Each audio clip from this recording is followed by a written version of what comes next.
Hey everybody, it's Rob from Flailthroughs. This is Gundam Battle Operation 2, and this is a request from Warren, who wanted the Gundam Mudrock in any colors.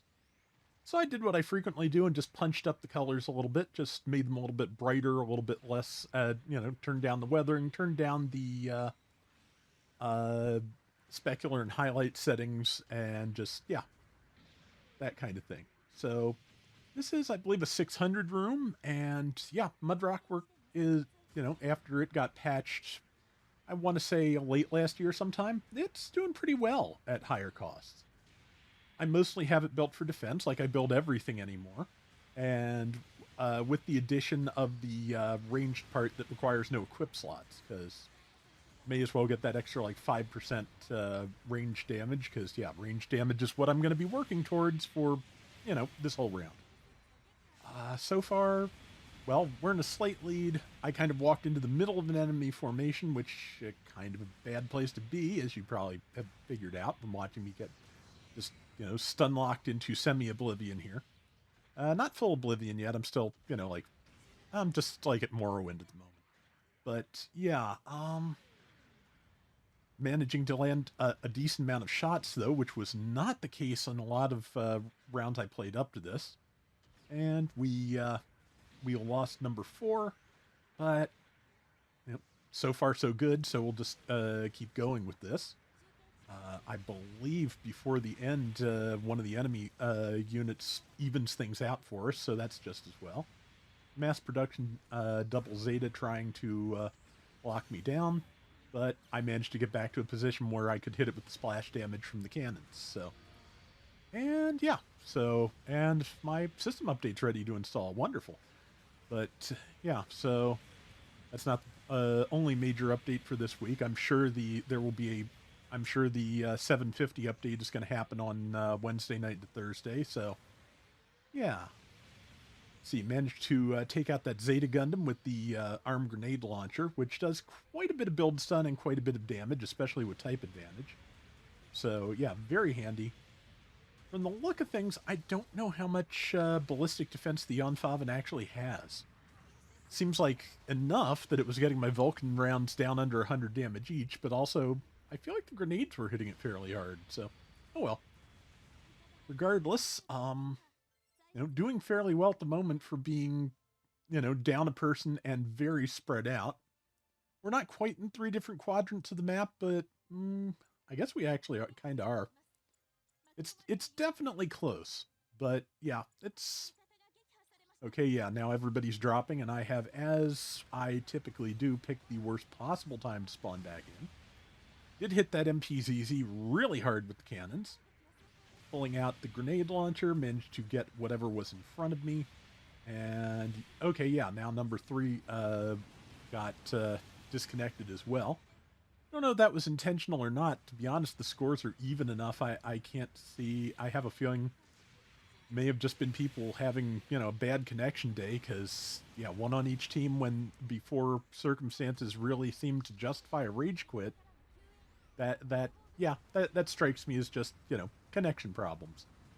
I did kind of mention those a little bit in the survey that ended this last weekend, and basically added, if you ever do Gundam Battle Operation 3, please consider dedicated servers, because I like this game. Obviously, since I'm still playing it, like almost 7 years in. Yeah, the nature of the like peer-to-peer connections does make the experience of playing it extremely variable. So yeah, that was one of the things I suggested in the survey. And there goes, I think it was the MPZZ again. Not 100% sure on that, but whatever it was definitely not built for defense. The kind of damage numbers I was getting. I landed those grenades, but they did not do anything productive. The Unfortunately, the cliffside ate the kill shot on that Jan Faven, but that's okay, because again, Vulcan charges are good. And there we go. Took one minor hit, but got the kill. And it's just me and number 5 alive at the moment. I'm not sure where 5 is, but I noticed that it was not where I was, and it was a good time for me to leave. And then I found them, so yeah, good time to bunch up, especially as the Those two suits come up the side trying to get at me. And yeah, this should be a good shot. Yep.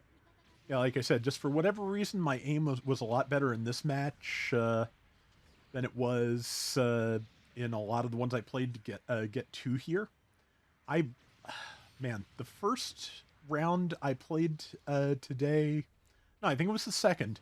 I was top score in my Mudrock, and I only did 33,000 damage. Top score on the losing team, I should say. That is worth mentioning. But yeah, I was not landing shots, and somehow I still managed to be the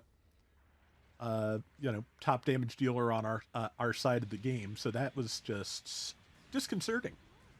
Doing a lot better job of it here, though, as you can see, because yeah, managed to take out that MPZZ again. Like sometimes that is the best thing you can do in a round like this is find the person you are, the, most effective against out of the entire enemy team, and just, be their special friend for the rest of the round. Just try and turn up behind them all the time like a droopy cartoon if you can. Just whatever you have to do. Boy, I am sounding extra old today. But regardless, some of those were really good though. That was Tex Avery doing a lot of those. Okay. And, yep. Again, grenades doing good damage. It is now a 4-on-4 fight, and we are holding out relatively well. Just trying a little bit to spread out the stuns. Also, just wherever I do the most damage is kind of a priority, but yeah, if you can stun, if you can stun a couple of people when you are, when it's a big brawl like this, you can buy yourself a couple of seconds to think. Yeah. See, I got hit by something. It's the MPZZ, which has, probably taken offense at my focusing it, because, well, why wouldn't you? Splash damage did not connect there. There are funnels on me. Got a couple of grenades. Unfortunately, it takes 3 to 4 out of 4 to land the build stun. So, yeah, I am dead. I also flubbed my aim a little bit on that last shot, either because I was trying to avoid hitting my ally, or I was probably just in a hurry because I knew I was going to blow up any second. But that ZZ is now, out of the picture, and so am I, because I'm not going to have time to respawn. So basically, win or lose comes down to how well can number 1 and number 3 stay alive for the next 3 seconds. And the answer is apparently enough. So that's, that's the good news. That is good advice. Yes, bunch up. But, yeah. And we pulled it off. So what the hey.